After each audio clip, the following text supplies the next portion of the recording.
where is the learner now? Where are they trying to get to? And what kind of strategy is going to be the most helpful? Welcome to Schools In, your go-to podcast for cutting-edge insights in learning. From early education to lifelong development, we dive into trends, innovations, and challenges facing learners of all ages. I'm Denise Pope, Senior Lecturer at Stanford's Graduate School of Education and co-founder of Challenge Success. And I'm Dan Schwartz. I'm the Dean of the Graduate School of Education and the Faculty Director of the Stanford Accelerator for Learning. Together, we bring you expert perspectives and conversations to help you stay curious, inspired, and informed. Hi, Dan. Denise, it's great to see you. Great to hear you. We have a fun show today. I'm going to open us up with a question for you. I'm ready. This might be hard to answer. I don't know. I can't decide.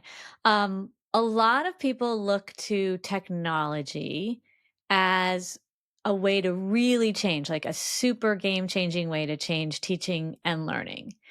And so as you think about technology, and I don't mean like a chalkboard or pencil or whatever, I know some people consider those technology, but as you think about technology, what do you think is an example of like the best technology that's made the biggest difference?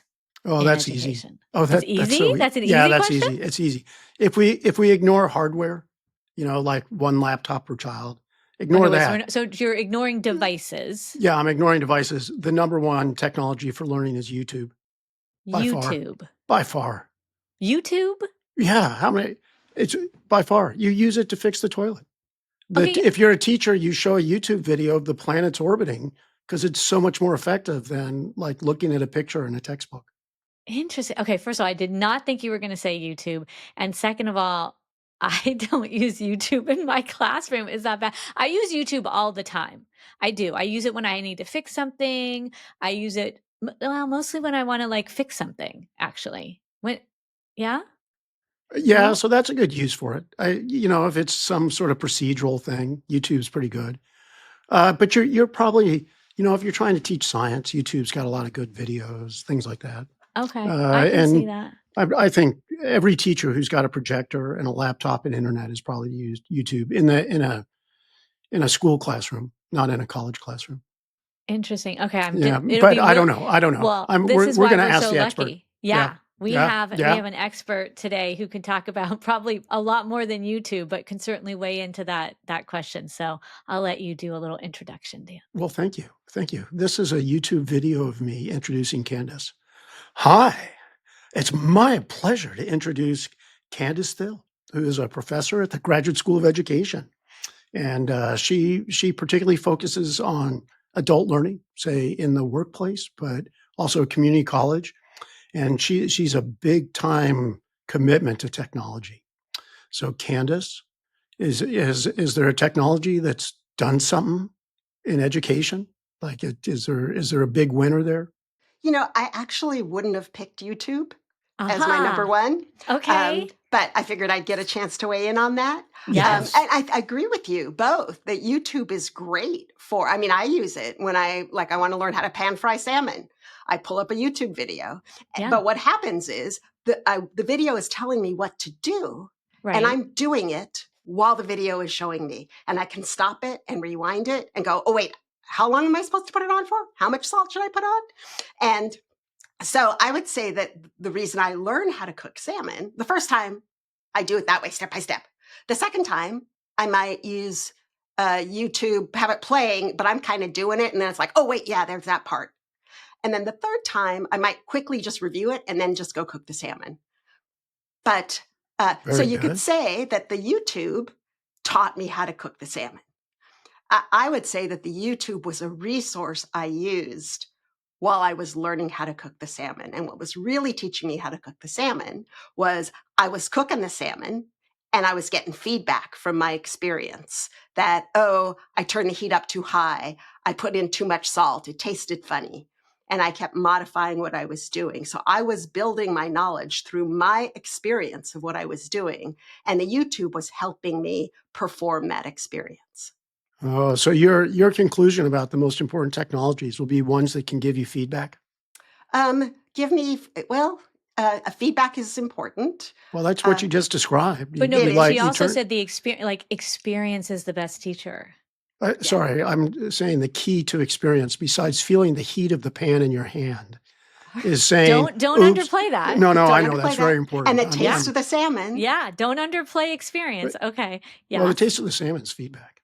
That is. For sure. It is feedback. Yeah, but so feedback can come in many forms. It can be someone directly saying to me, you have the stove up too high. Or it could be, ooh, my salmon got cooked more than I wanted it to. Maybe it's because I had the stove up too high. They're both feedback. Right. And so my proposal was that the technology that you're going to like the most is one that can provide the learner with feedback as they try and accomplish a task. That's part of it. But not just any kind of feedback. Feedback that is, there's that old saying that I think you've quoted. You've probably quoted it for our listeners here. Finish the sentence. Practice makes perfect. I'm such a good sheep, right?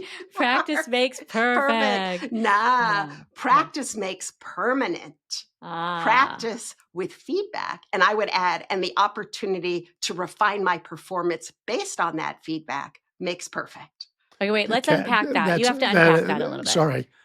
Two things. One, this was a kindergarten teacher who told me this. She set me up. She said, practice makes, she's talking to a muckety-muck professor. And she's like, I'm going to show you, Dan.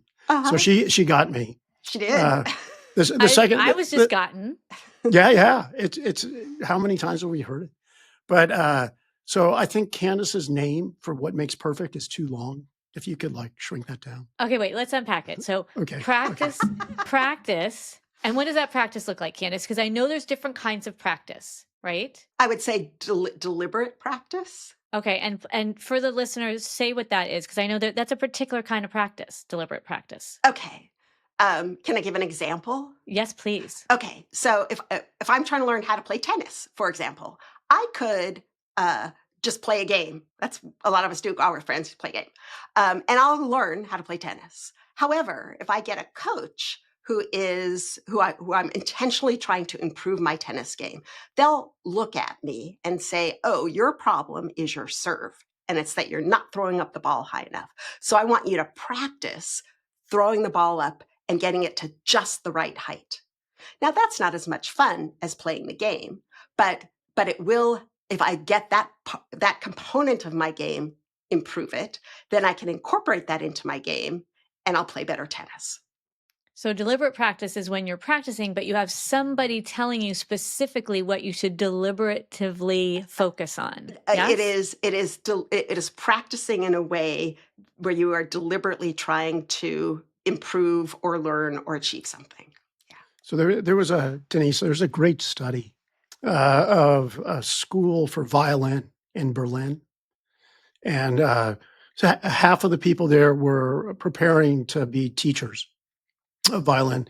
The other half were trying to be the first chair. And so they would all practice starting at 9 till about 10:30, 11. So they practiced for about an hour and a half. The question to you is, what was the difference between the two? Someone was helping them and telling them what to focus on. Yeah? Both got that. The difference was the ones who want to be first chair, after they were done, they had to go nap because they were concentrating so hard on getting better. Oh. Yeah. So deliberate practice, you'd like really this. Focused and dialed in. Yeah, you'd like this. So deliberate practice, you're really bringing it to bear. Yeah. And it's tiring. So you can only do it for so long. So if students get homework for 3 hours a night, it's too long. They can't maintain the deliberate practice. You say that all the time. I know. This was a chance for you to get on your soapbox. I was setting you up. I love it when you get on my soapbox for me. That's even better. Yeah. Look how far we've come, Dan. Look how far. I love it.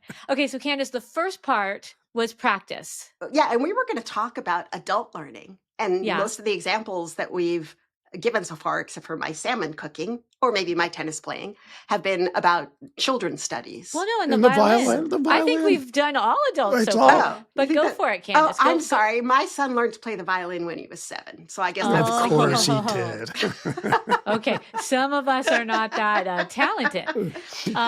Okay, wait. So let's go back to your definition. So experience, but it's not just any experience. It's experience with deliberate practice, and then you had something else. Yeah, and then so part of the deliberate practice is you try something, you get feedback on it, you have the opportunity then to use that feedback to refine your practice. Right. So that's part of the point that Dan was making, is that they were really focusing on getting better, and they weren't just kind of playing the same song over and over again. They were like, oh, I need to hit that note cleaner, or whatever it was they were doing. So back to my assertion, for Yes. you, the technologies that are going to make the biggest impact are the ones that can provide feedback, that they're interactive. That they're interactive and they provide feedback that is targeted and timely. Targeted and timely. I like Targeted that. and So timely. YouTube does not do that. YouTube does not do that. Not yet. Not yet. So Dan's wrong. I like that. I like it when Dan's wrong. Nice, Okay. nice summary statement. Okay, we've learned everything we needed to learn here. Yeah, end of show. Okay, so but Candace, you really do work with adult learners, and you have this vast experience doing that in lots and lots of different ways. So when you think about that versus maybe a younger learner or a child learner, what would you say are some of the key differences? Oh, well, there are probably 2 ways to answer that. One is physiologically they're different in terms of brain development. Secondly, and I think actually probably the bigger difference is experience and prior knowledge. Mhm. Adults just have more of it. Yeah. And we know that so much experience, so much new knowledge is built on prior knowledge.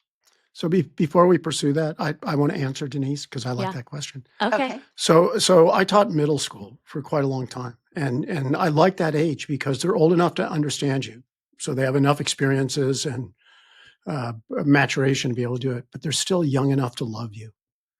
Like I don't think Are you saying older kids don't love their teachers? High school students? No, they just the last thing they want College to do. students. Oh, Well, I okay. must not be very lovable. Yeah. But because I didn't experience that. That's Yeah, a no, whole other show, Dan. I experienced that. I have students come up to me after class and say, "What are you teaching next quarter? Because whatever it is, I'm taking it." Exactly. I think the capability of love is there for all ages for their teachers. But let's go.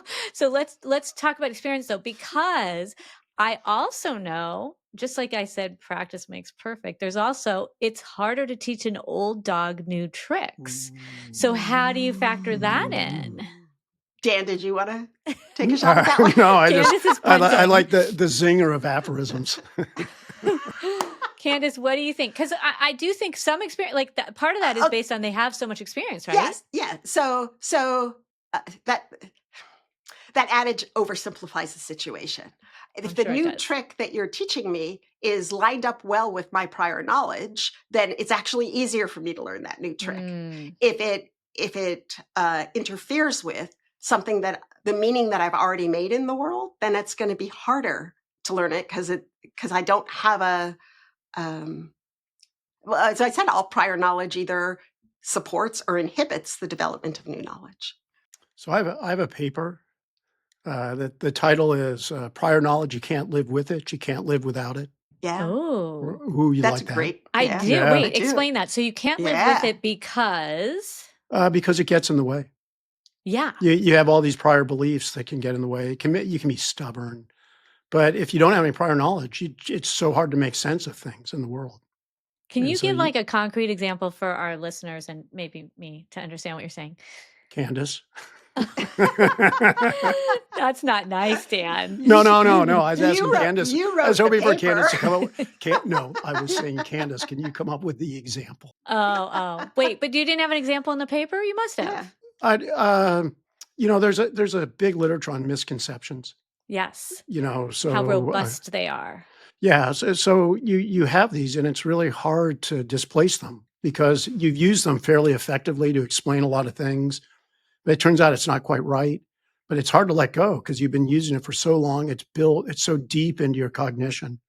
And so it gets in the way. This is on the concept side.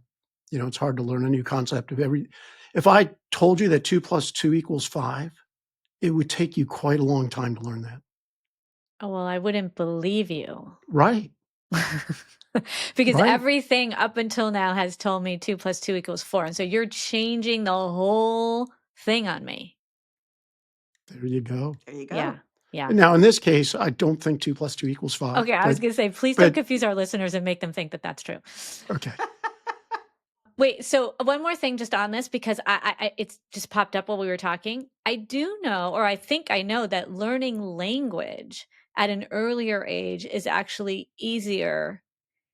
Is that not true? Like there's a window that closes, and maybe neither one of you are experts, and that's a whole different show. But I thought, like in teaching adults versus kids, I thought language learning you were supposed to kind of do that at an early age. It's much harder for an adult to learn a new language. Is that right? Yeah, that may be a special domain. Okay. So early on, kids can hear all the different, young kids, they can hear all the different types of sounds of different languages. But as they sort of entrain on their language, they lose the ability to hear some of these other sounds. And they refine their ability to hear the sounds that are important to them. It is, they need and to. Part of what the prior knowledge does is it sort of prunes out what you don't need, and helps you focus and strengthen what you do need. I can't live with it. Can't live without it. It makes sense. It makes sense, folks. I like it. I'm learning so much. Candace, Yes, Dan. I've enjoyed this digression. It's been very good. Bring it back to technology. So I was setting you up to explain the kinds of technologies that you like to create, which bring copious feedback, opportunities to practice. So they're kind of create a world. And so maybe you talk about that. For adults. Instead of me. Just to clarify, Candace, you specialize in doing that for adults. For adults, yes. So who just don't love you or the computer, so it doesn't matter. No, they do love her. That's the difference. Okay, but go ahead, Candace. Go ahead. Okay, so the kinds of strategies that you need to help adults build sort of new skills in their field. First off, you have to kind of have a clear articulation of what are the skills and knowledge that the adult's trying to build. So you need a clear target. Then you need to kind of get a sense of where is the adult relative to that target. And once you have a clear idea of the learner's sort of current state relative to that desired state, then you can select a strategy that considers the kind of knowledge or skill that's being learned and thinks about the context and other things about the adult. And figuring that out is really complex. So if every time you had to make a decision about what should I do next, you needed insight into where is the learner now, where are they trying to get to, and what kind of strategy is going to be the most helpful. And you have to consider all of those features of the learner, features about the context, features about the thing that's being learned. That's too complex for most of our cognition. And that's where the technology can really help. It can help on multiple levels of that very complex problem. It's so interesting because I teach curriculum construction and I teach backwards design, which is exactly that. Like if you're the teacher, you have to look at where you're going, look at where the learners are compared to where you want, and then what are you going to do to get them there? And so you're saying it's so complex. And I think teachers are doing this all over the world. This is what teachers are doing. Yes. So you've created technology to make that easier. Yes. In the sense of, if you think about it, there are several human actors in that learning system, right? There are the learners, and they're trying to make good decisions to help move them from where they are to where they're getting to. There's the teacher who's trying to support those learners to go from where they are to where they're trying to get to. Then in the adult learning world, there's often a third party, which is the designer, that people are often teaching curriculum or using assets that they didn't create. So, and the designer is trying to figure out what kind of asset's going to help my target learner move from there to there. So everybody's trying to make good decisions to help move that learner forward.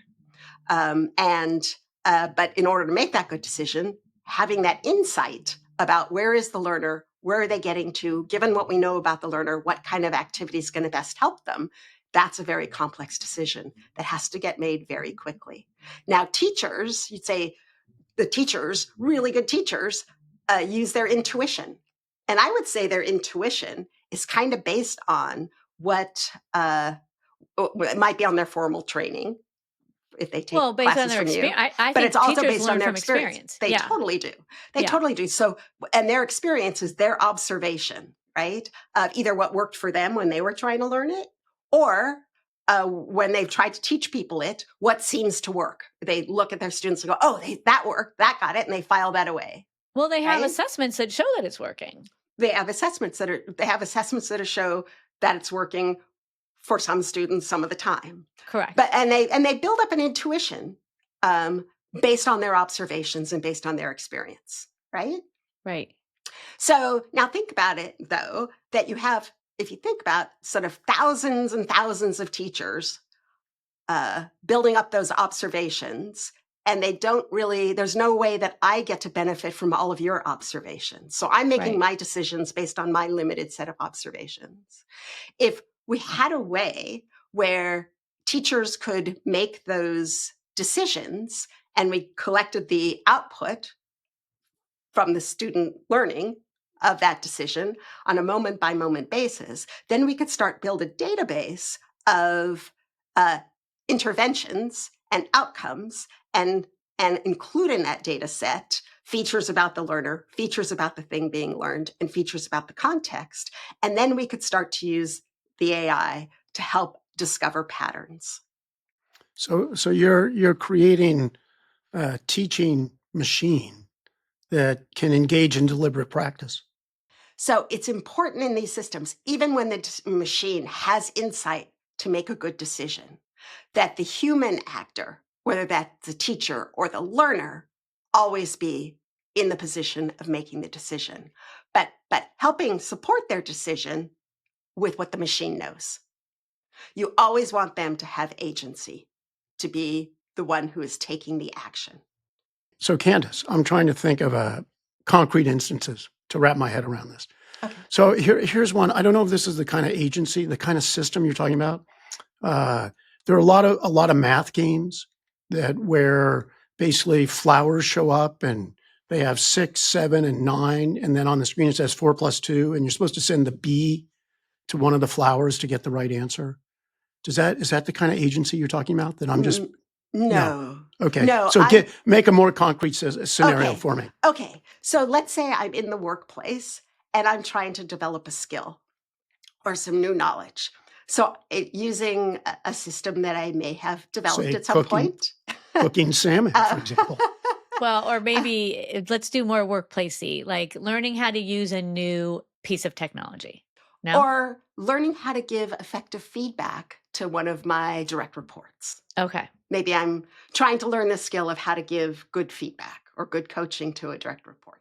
Okay. So I have there could be a system that would tell me what that larger skill, giving effective feedback, and that might have certain sub-skills that are required for me to be giving effective feedback. With me so far? Totally. So you have a system that say, okay, Candace, I'm going to learn today about how to give effective feedback. And so then I'd start engaging with an activity, like possibly giving a virtual entity feedback and engaging that conversation, then get feedback on it. I'd get feedback from the learning system on it, and then I could try again, etc. Now, every time I take an action, hang on. Yeah. So we could role play this, but I don't think I'll make it so that Candace is teaching Dan or Dan is trying to give feedback to Candace, and Denise is going to tell Dan what he should have done. But Denise is the AI agent or machine, and that is correct. Right? That is correct. I just want to make sure I'm following.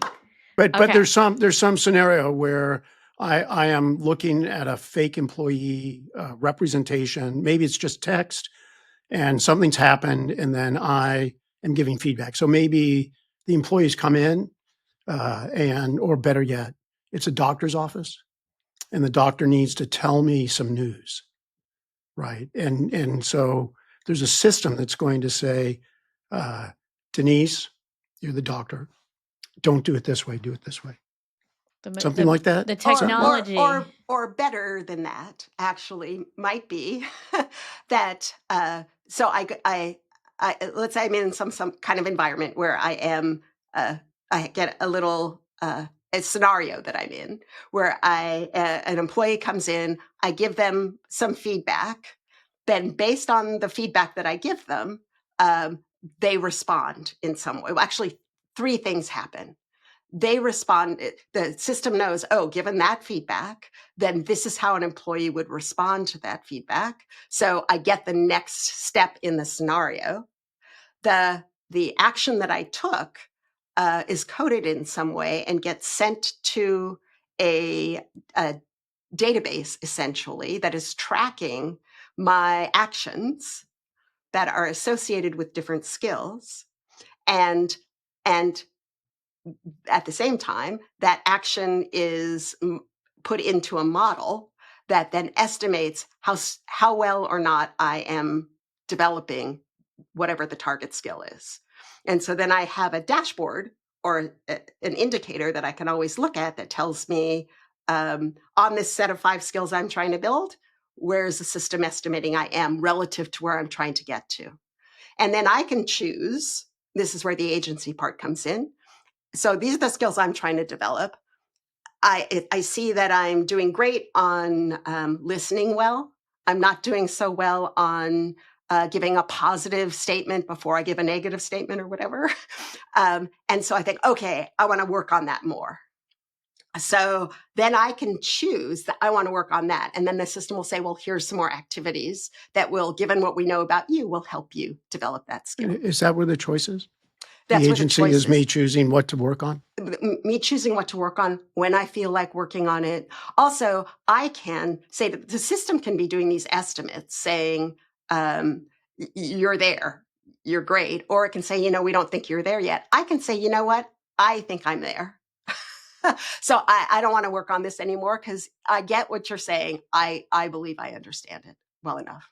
It's fascinating because so agency on so many levels. I'm just getting insight from the system about where this, given what I'm trying to achieve, the system's trying to tell me where I am relative to that. And I can decide what I want to work on, what I feel like working on, what I don't feel like working on. So Denise, I believe I've come up with a new construct. Ooh. Right. Well, this is how you survive in the academy. You come up with a new term. So okay. It's called feedback deprivation. Okay. So I think feedback is a basic human need. And if you get deprived, it's really miserable. And my example is that earlier today, I gave a presentation about 30 people I don't know. I'm sweating. I'm giving it my whole heart. It's the best thing I've ever done, but it's on Zoom. And nobody gets to say anything. And then the Zoom window closes and it's over. There's no even like elevator music to allow me to leave quietly and softly. And then, an hour later, I will get an email from the host who says, great job. Thank you so much. And that'll be it.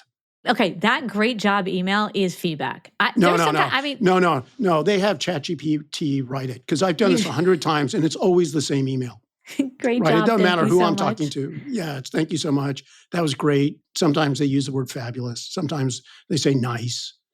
So, okay, here's my because I'm right there with you. I think it's so hard. It's literally like you're just shouting into the abyss. And so here's my trick. I just need one person. I don't need all 150, whatever. I need one person's face on screen that I can watch and I can see. And that's how I get my energy. Like they're my target person. Yep. And, hence you decided to have me as a co-host. Yes, so you this didn't, is so why you didn't we have do to the do it podcast. alone. Yeah, 100%. This is now why we do the podcast together, so I can see your face and I can get my energy off of your expressions or your eye rolls or your falling asleep or whatever it is. But no, 100%. And I would choose you every time. Thank you, Denise. I just did traffic school online. Okay, I'm admitting this to you all. I'm sorry. Rolled through a stop sign. Don't even get me started. Rolled through a stop sign. No, I was speeding. Yeah. I was speeding. Okay, traffic school online, right? So I'm doing it, and I'm answering a question, but they're asking a scenario, right? What would you do? This is not your like normal traffic school online. This was a little bit more advanced kind of thing. Or it seemed it. They're asking a scenario and I'm answering what I would do in that scenario. And then if it likes my answer, I can go on. And if it doesn't like my answer, they'll be like, let's rewind and try again. And so how is this different from that? Because I think what you're saying is more advanced than this little traffic school thing that I just took. But how is it different? There are multiple ways Okay. it's different. One of the ways I would actually start with is your motivation. What was your motivation in doing traffic school? Were you actually? Yeah, you had to. Your motivation was to finish traffic school so that you get the points taken off of your driving record. Exactly. Your motivation wasn't, I need to learn how to drive more effectively. No. So I'm really trying to build some knowledge and skills here. So Denise, sorry. Go ahead. This is why you have kids. Let them do the online school for you. First of all, don't even laugh. That is illegal. Don't think that we didn't look into this before. You cannot have to. You have to swear that you are the one taking the class. Yeah. All right. Okay. And the other thing I know how you're thinking, Dan. So I took online traffic school once too. And one of the things I also noticed that they did, because what I figured out with the online traffic school, well, it wasn't very sophisticated at all. They told you all the stuff they wanted you to know. And then the next screen, they asked you questions, basically saying, did you read what I told you to read? They even put like nonsense things in there, like Jenna wears a black jacket. And one of the questions would be, what color is Jenna's jacket? They were really just trying to see, did I read it? Right. They weren't really concerned with my learning anything. Correct. So what I did, probably shouldn't say this. What I did was I just got 2 screens, and I copied all the text off of it because I knew they were going to ask me questions about that page. And then I just searched Jenna and found, her jacket is black. I never read any of it, but I could answer every single question. Cheating or shortcut or whatever. No, it's all about what I started off asking you. What's your goal? If your goal is to actually build knowledge and capability, or is your goal to finish it? And that's why in all the workplace training work that I've done, I never would do compliance training.